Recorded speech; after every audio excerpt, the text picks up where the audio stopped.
Good morning बच्चों, good morning. कैसे हो? देखिए, लास्ट टाइम अपन ने संधारित्र के बारे में पढ़ा था। संधारित्रों का श्रेणी क्रम और समांतर क्रम संयोजन पढ़ा था। पहले क्रम में अपन ने श्रेणी क्रम पढ़ा था, दूसरे क्रम में अपन ने समांतर क्रम पढ़ा था। तो 10th क्लास में आपने प्रतिरोधों का श्रेणी क्रम समांतर क्रम पढ़ा और अभी आपने पढ़ा संधारित्रों का श्रेणी क्रम और समांतर क्रम संयोजन। इसके ऊपर न्यूमेरिकल करवाऊंगा। उससे पहले मैं एक पॉइंट करवा रहा हूं आपको कि एनर्जी स्टोरेड इन कैपेसिटर, संधारित्र में जो संग्रहित ऊर्जा होती है वो अपन किस प्रकार से प्राप्त करते हैं। तो संधारित्र में जो आप ऊर्जा निकालेंगे वो किस प्रकार से निकालेंगे। जब संधारित्र की प्लेटों को आवेश दिया जाता है तो उस प्रक्रिया में कार्य करना होता है और वो किया गया कार्य ऊर्जा के रूप में संचित होता है। आप जब आवेश देते हो तो आवेश में एक साथ न तो वृद्धि होगी, एक साथ नहीं कमी होगी, बल्कि जो आवेश है वो शून्य से अधिकतम तक की ओर क्या होगा, परिवर्तित होगा और उसके संगत विभवांतर भी क्या होगा, उसी के संगत क्या होगा, परिवर्तित होगा। ठीक है। जब संधारित्र को आवेश दिया जाता है, संधारित्र की प्लेटों को आवेश दिया जाता है, आवेश दिया जाता है तो शून्य से अधिकतम की ओर वृद्धि होती है, उसी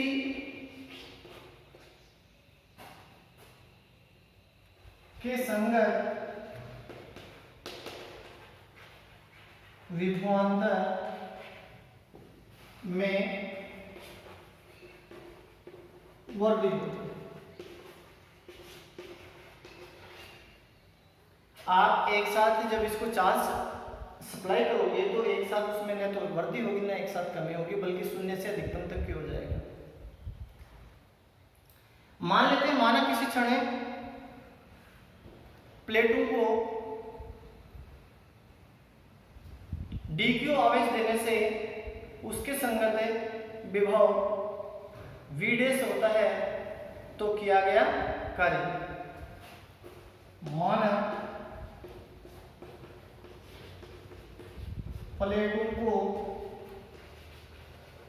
dq आवेश देने पर विभवांतर v डैश तब किया गया कार्य। देखिए ध्यान से सुनो। जब समांतर प्लेट संधारित्र की प्लेटों को आवेश दिया जाता है तो उस टाइम पर सपोज कर लो कि आपने आवेश दे दिया dq। ये आवेश आपने दिया है, इस आवेश को देने में जो इसके अकॉर्डिंग जो पोटेंशियल डिफरेंस आएगा वो कितना ले लिया अपन ने, यहाँ v डैश ले लिया। कितना ले लिया, v डैश ले लिया। तो वर्क डन बाय प्लेट्स कितना हो जाएगा, dw equal to v dash into dq।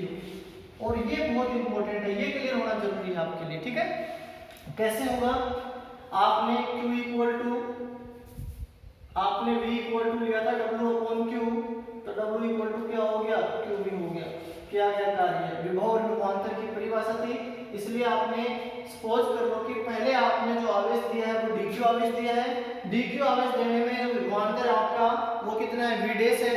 v dash है तो किया गया जो कार्य होगा उस किए गए कार्य को अपन किस प्रकार से लिख सकते हैं, dw equal to v dash हो गया और एक में क्या हो गया, dq हो गया। यहाँ तक किसी को कोई दिक्कत नहीं। ठीक है। देखिए आवेश आप जब इसको दे रहे हो तो एक साथ ना तो उसमें वृद्धि होती नहीं उसमें कमी होती है, वो मैंने पहले बता दिया था आपको, ठीक है। समानुपातिक रूप में वृद्धि होगी उसमें, आवेश में जितना मान वृद्धि होगा उतना इसके विभवांतर में होगा, ये बता दिया मैंने आपको, ठीक है। तो सपोज कर लो ये आपने dq आवेश देने में क्या क्या कार्य निकाला है, और संपूर्ण जो कार्य होता है वो किसके रूप में संचित होगा, स्थितिज ऊर्जा के रूप में संचित होगा। तो उसको कैसे लिखेंगे, संपूर्ण कार्य ऊर्जा के रूप में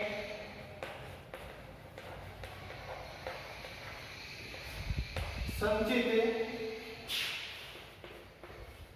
होता है, तब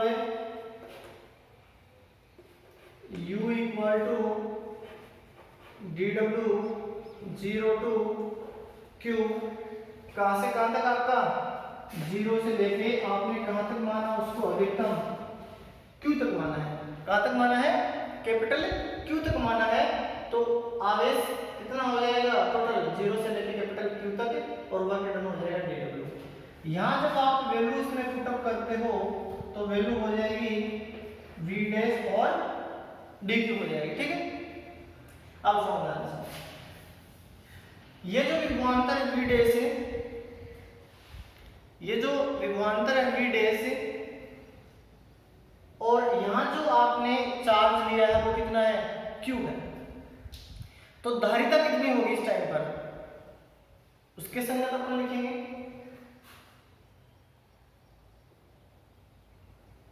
विभवांतर या संपूर्ण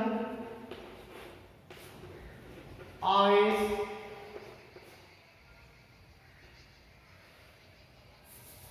या कर लो आवेश Q के संगत धारिता C है, तब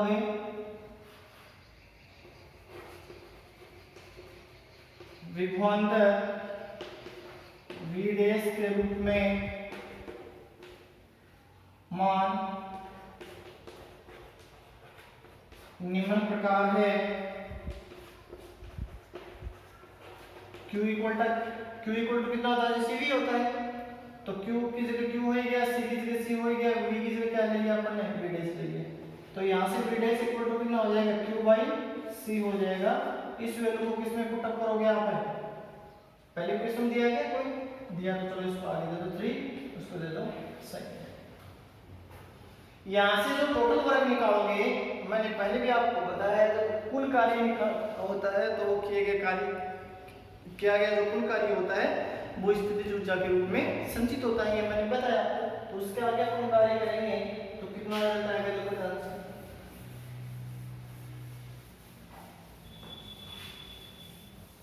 तो आगे अपन करेंगे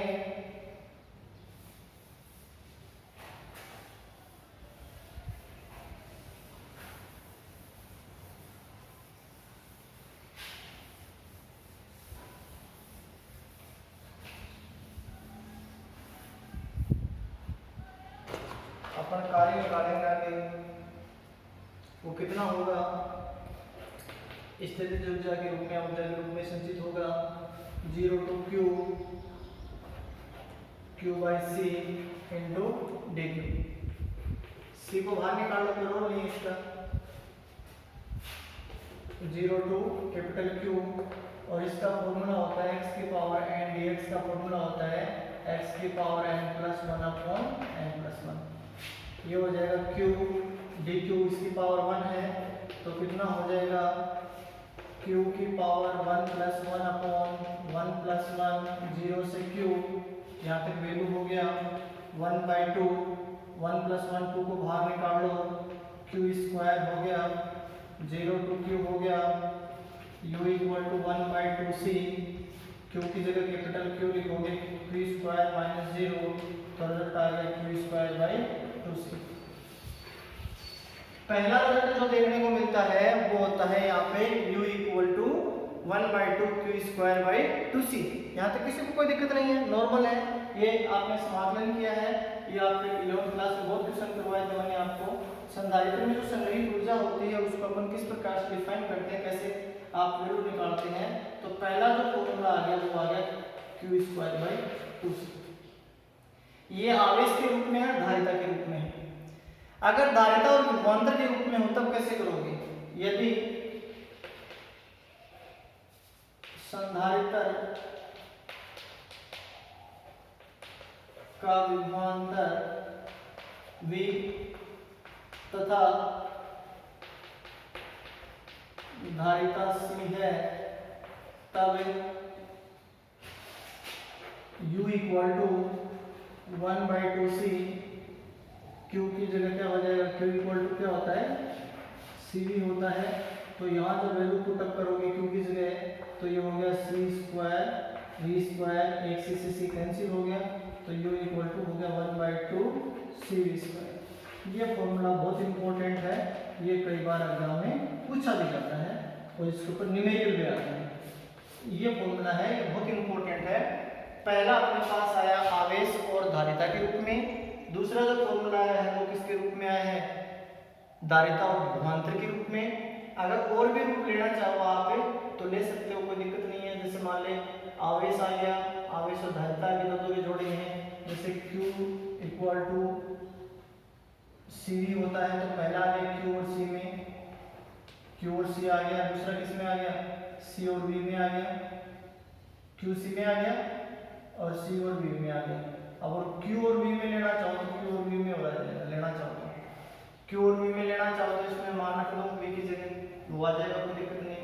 और इतना होता है कि लेना है, इसमें न्यूमेरिकल आता है, कई बार बोर्ड एग्जाम में ध्यान रखना है इसका। ठीक है, आगे चलता हूँ, या तो कोई दिक्कत नहीं। अब मैंने आपको संधारित्रों का श्रेणी क्रम और समांतर क्रम संयोजन करवाया है। उस समांतर क्रम और श्रेणी क्रम संयोजन में मैं यहाँ पे कुछ एक न्यूमेरिकल आपको करवा रहा हूँ। ये न्यूमेरिकल अगर आपको आ जाएंगे तो किसी प्रकार की दिक्कत नहीं होगी। पहला क्वेश्चन मैं बता रहा हूँ, यहाँ न्यूमेरिकल है इनके। संलग्न चित्र में बिंदु A तथा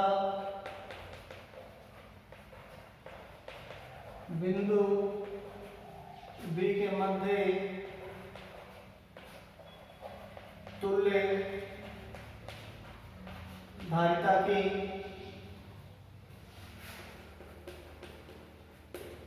गणना कीजिए। संलग्न चित्र में बिंदु A तथा बिंदु B के मध्य तुल्य धारिता की गणना कीजिए। कैसे करेंगे अपन? सुनो।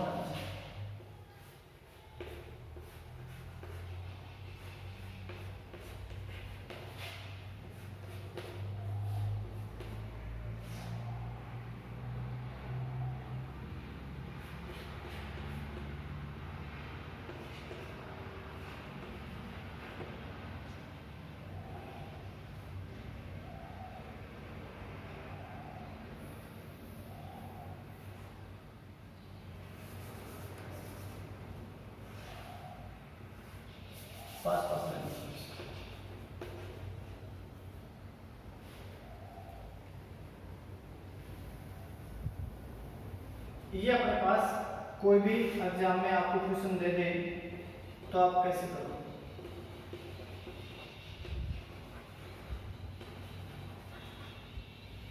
देखिए, जो आंकिक प्रश्न होते हैं जिनमें तुल्य धारिता की गणना करनी होती है संधारित्रों के विषयों में, उनमें आपको एक चीज ध्यान रखना, दो तीन छोटे छोटे पॉइंट को ध्यान रखने होंगे आपको। सबसे पहले क्या करना है, जिन बिंदुओं के मध्य तुल्य धारिता ज्ञात करनी है उसको सबसे पहले बैटरी से कनेक्ट करेंगे। दूसरा, उन संधारित्रों को सबसे पहले लेंगे जो अधिकतम दूरी पर स्थित हो। उन संधारित्रों को सबसे पहले हल करना है जो बिंदु A तथा B से, या जिन बिंदु के मध्य आपसे तुल्य धारिता की गणना करवाना चाहता हूं उनसे अधिकतम दूरी पर लेना है। और इसमें एक मोटा फैक्टर है, अगर किसी श्रृंखला में कैपिटल T टाइप की श्रृंखला बनी हुई हो अगर किसी भी आंतरिक समस्या में कैपिटल टी टाइप की श्रृंखला बनी हुई हो तो उसको एक साथ अपन हल नहीं करेंगे, क्योंकि अब कैपिटल टी बनेगा तो उसके 3 सिरे हो गए, 1 2 और 3, और तीनों को एक साथ हल कर नहीं सकते, इसलिए उसको 2 2 लेके चलना पड़ेगा। 2 2 बनेगा तो एल बनेगा एबीसीडी का, एल बनेगा तो एल के 2 कॉर्नर होंगे, 2 कॉर्नर हो गए, 2 सिरे 2 साइडें होगी, 2 साइड होगी तो दोनों सीरीज में जुड़ेंगे, सीधी सी बात है। तो ये बताऊंगा मैं आपको चल के इसमें साथ साथ। तो सबसे पहले क्या करना है आपने को, या मोटे मोटे तौर पे बता देता हूँ मैं, यहाँ साइड में लिख देता हूँ, आपको लिखना है सबसे पहले बैटरी से कनेक्ट करना है, बैटरी से जोड़ो, ठीक है। दूसरा अधिकतम दूरी पर स्थित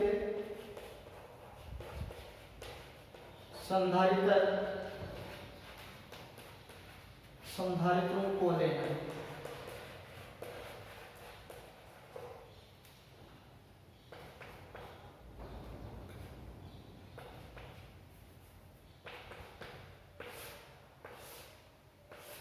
अधिकतम दूरी पर स्थित हो सबसे पहले उनको लेना, ठीक है। और अगर टी टाइप की श्रृंखला बनी हुई है तो उसको क्या बनाना है, एल बनाना है। टी टाइप किसमें चेंज करना है, एल टाइप। ये तो जानते हैं, इसी तो सब पढ़े हुए हैं आपके, ठीक है। तो सबसे पहले बैटरी के प्लस और माइनस से इसको कनेक्ट कर दिया, प्लस और माइनस से इसको कनेक्ट कर दिया। सबसे पहले देखो ये एल बना हुआ है, बड़ा वाला आपको साफ दिख रहा है, तो ये तीनों किसमें है, श्रेणी क्रम में। पहले का दूसरा सिरा दूसरे के पहले से, दूसरे का दूसरा तीसरे के पहले से जुड़ा हुआ ना साफ दिख रहा है। तो इस सीरीज में फॉर्मूला क्या होता है, 1/c = 1/c1 + 1/c2 + 1/c3, 3 + 3 + 3, इसमें से लघुत्तम क्या आ रहा है, 3 आ रहा है। तो 1 + 1 + 1 कितना हो गया, 3/3 हो गया, तो कितना हो गया 1। तो C का मान कितना आ गया, 1 माइक्रोफैरड आ गया। कितना आ गया, 1 माइक्रोफैरड आ गया। सबसे पहले अपने को क्या लेना है, बैटरी के धनावेश और ऋणावेश को से जोड़ना है, फिर उन संधारित्रों को लेना है जो बिंदु 1 का B से अधिकतम दूरी पर स्थित हो, उनको लेना है। ये जोड़ दिया आपने समांतर क्रम, सॉरी श्रेणी क्रम में, ठीक है। यहाँ से इन तीनों से जो जोड़ के जो तुल्य संधारित्र आया है वो भी यही कनेक्ट होगा, तो उसको कैसे लिखेंगे, देखो ध्यान से, उसको अपन कैसे लिखेंगे, देखो ध्यान से, यहाँ से कनेक्टर है,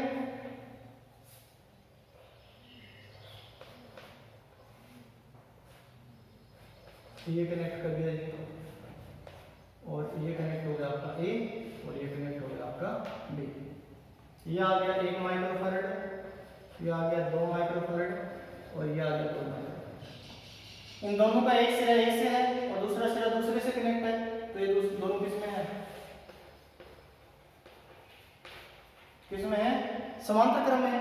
समांतर क्रम में तो फॉर्मूला क्या हो जाएगा, C1 + C2 = 1 + 2 बराबर कितना हो गया, 3 माइक्रोफैरड। कितना हो गया, 3 माइक्रोफैरड हो गया। ये जो 3 माइक्रोफैरड है वो यही कनेक्ट होगा, क्योंकि दोनों का एक सिरा एक से है, दोनों का दूसरा सिरा एक से है, तो ये तो अपनी जगह मौजूद है। ये पहले वाला 2 माइक्रोफैरड तो है अपनी जगह, इसका एक सिरा तो किससे कनेक्ट है, इन दोनों से, तो ये मैंने इससे कनेक्ट कर दिया, और दूसरा किससे कनेक्ट है, B से कनेक्ट है, ये मैंने B बिंदु ले लिया। तो ये कितना हो गया, 3 माइक्रोफैरड हो गया, और दोनों किस में है, देखो सीरीज में है, सीधे जुड़े हुए हैं। तो इसको कुछ कैसे कर लो, श्रेणी क्रम में, तो कितना हो जाएगा, 1/CAB = 1/C1 + 1/C2, 1/2 + 1/3, 3 दूनी 6, 3 + 2, 5/6 हो गए। तो CAB = हो गया 5/6, तो CAB = हो जाएगा 6/5 माइक्रोफैरड।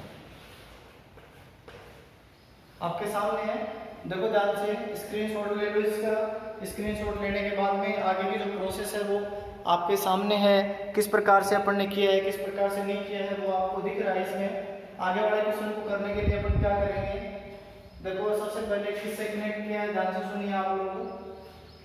सबसे पहले आपने किससे कनेक्ट किया है इसको, ये वाले तीनों सीरीज में है तो श्रेणी क्रम का फॉर्मूला लगा दिया। श्रेणी क्रम में मान हमेशा कम होते हैं, 3 3 3 3। समांतर क्रम में जोड़ोगे तो 3 + 3 + 3 कितना हो गया, 9 हो गया। श्रेणी में जोड़ा कितना है, 1। तो कम मान तो प्राप्त होगा, श्रेणी क्रम में ज्यादा होगा समांतर में, सीधी सी बात है। अब यहाँ से जो वैल्यू आई वो इसके साथ कनेक्ट हो गया, यहाँ 1 था या 2 है तो 1 + 2 कितना हो गया, 3 हो गया। तो 3 हो गया, 3 को 2 को अपने श्रेणी क्रम में जोड़ेंगे, 3 दूनी 6 लघुत्तम आ गया, 2 3 6, 3 + 2 कितना हो गया, 5 5/6। 5/6 आंसर नहीं आएगा इसका, इसका मान आएगा तुल्य जिन बिंदु के मध्य ज्ञात करना वो है CAB बराबर हो गया, उल्टा कर दो इसको 6/5। तो ये आपके सामने है, एक बार देख लो इसको, फिर मैं आगे करवाता हूँ, ठीक है।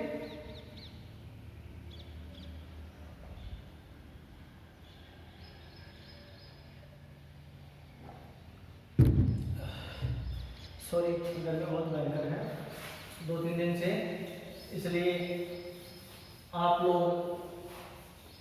अपने सेहत का ध्यान रखते हुए और ज़्यादा से ज़्यादा क्या करो, पढ़ाई करो, ज़्यादा से ज़्यादा पढ़ाई करो, ज़्यादा से ज़्यादा इसको समझो।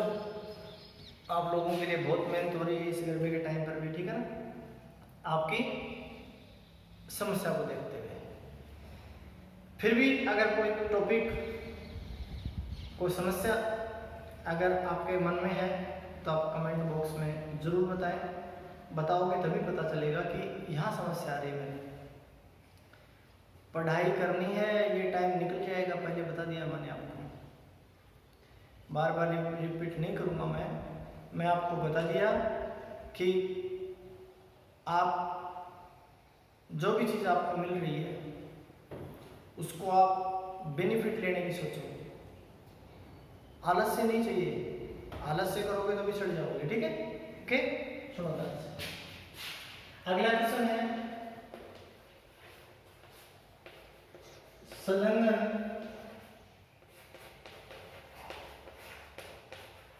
चित्र में बिंदु A तथा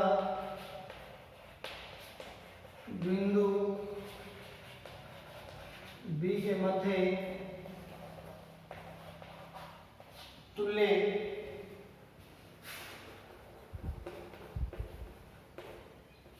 धारिता की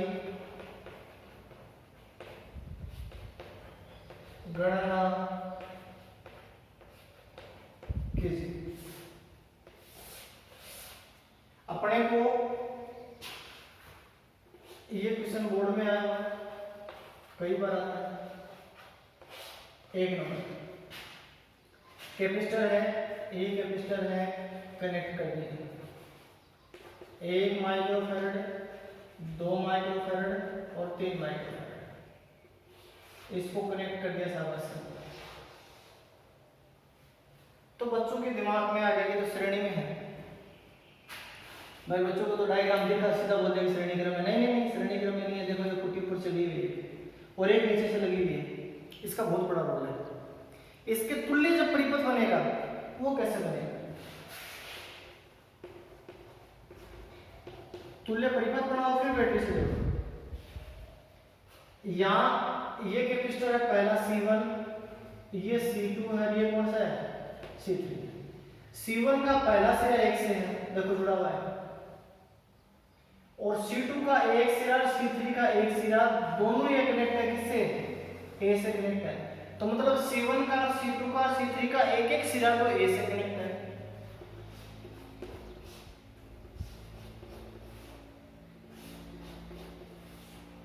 ये A से कनेक्ट हो गया, C1, C2 और C3 किससे कनेक्ट है, किसी एक सिरे से है, उस सिरे का नाम दे दिया मैंने A। देखो ये कनेक्शन हो गया यहाँ से, एक इसका कनेक्शन हो गया यहाँ से, एक इसका कनेक्शन हो गया यहाँ से, तो A से कनेक्शन है ऊपर वाला। और अब ये B की बात करता हूँ मैं, तो B का एक कनेक्शन तो यहाँ से हो गया, और फिर एक C1 से कनेक्शन है, C1 से कनेक्शन हो गया, एक C2 से कनेक्शन है तो C2 से कनेक्शन हो गया, और इन तीनों को किससे कनेक्ट कर दिया, बैटरी से, विभवांतर अप्लाइड कर दिया इसमें, ये जोड़ दिया आपने बैटरी। अब ये C1 C2 C3 किसमें है? यह समांतर क्रम में, समांतर क्रम में तो मान हमेशा क्या आएगा, कमी आएगा, तुल्य धारिता। ये हो गया समांतर क्रम। तो समांतर क्रम में आप लिखोगे तो क्या हो जाएगा, CAB equal to C1 plus C2 plus C3, ये वैल्यू हो गया 1 प्लस 2 प्लस 3, 3 2 5 रह गए 6 माइक्रोफैरड आपका आंसर आ गया, यानी कि CAB इक्वल टू 6 माइक्रोफैरड आपका क्या आ गया आंसर आ गया।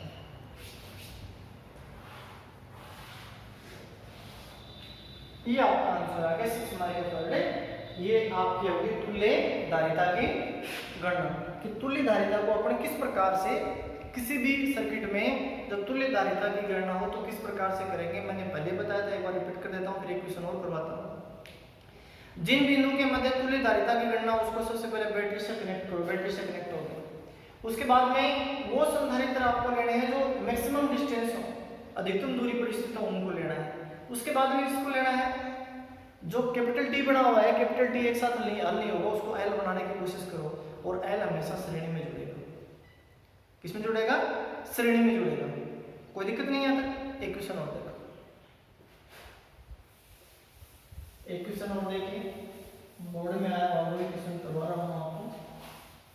आप कैसे भी क्वेश्चन करो, अपनी बुक में काफी सारे क्वेश्चन दिए हुए हैं, घबराने की जरूरत नहीं है। आप उन क्वेश्चनों को बार बार रिपीट करते रहें, ज्यादा से ज्यादा करते रहें। किसी प्रकार की कोई समस्या है तो उसको पूछें आप।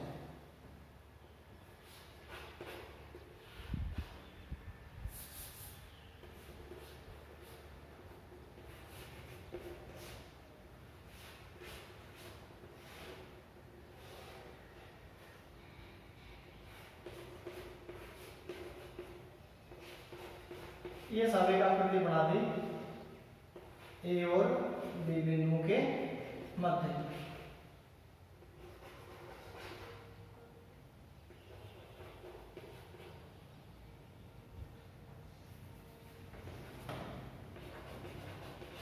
ये बना दिया।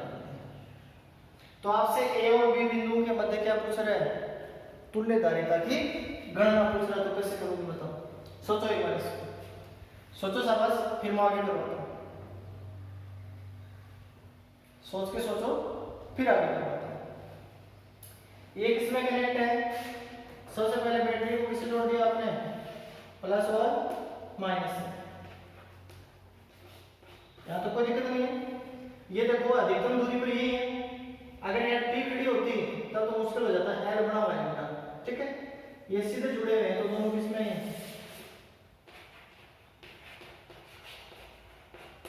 किसमें है ये है सब श्रेणी क्रम में। श्रेणी क्रम में फॉर्मूला क्या होता है? 1/c = 1/c1 + 1/c2, 1/4 + 1/4 + equal to 1 + 1 = 2/4। तो c का मान आ गया 4/2 बराबर 2 माइक्रोफैरड। यहाँ तक कोई दिक्कत नहीं किसी को, ठीक है। ये दोनों किसमें कनेक्ट कर दिया अपन ने? ये दोनों कनेक्ट कर दी श्रेणी में, सीरीज में कनेक्ट कर दिया। अब यहाँ से जो नया संधारित्र आया है वो एक सिरा तो यहाँ से कनेक्ट हो गया, एक सिरा यहाँ से कनेक्ट हो गया। तो इसका इक्विवेलेंट बनाऊं मैं, तो ये हो गया आपका, ये आपने ले लिया ए बिंदु और आपने ये ले लिया बी बिंदु। ये आपका हो गया 2 माइक्रोफैरड, ये हो गया 4 माइक्रोफैरड, 2 माइक्रोफैरड और 3 माइक्रोफैरड। ये किस क्रम में है? समांतर क्रम। किसमें है? समांतर क्रम में है। समांतर क्रम में तो रिजल्ट कितना आएगा?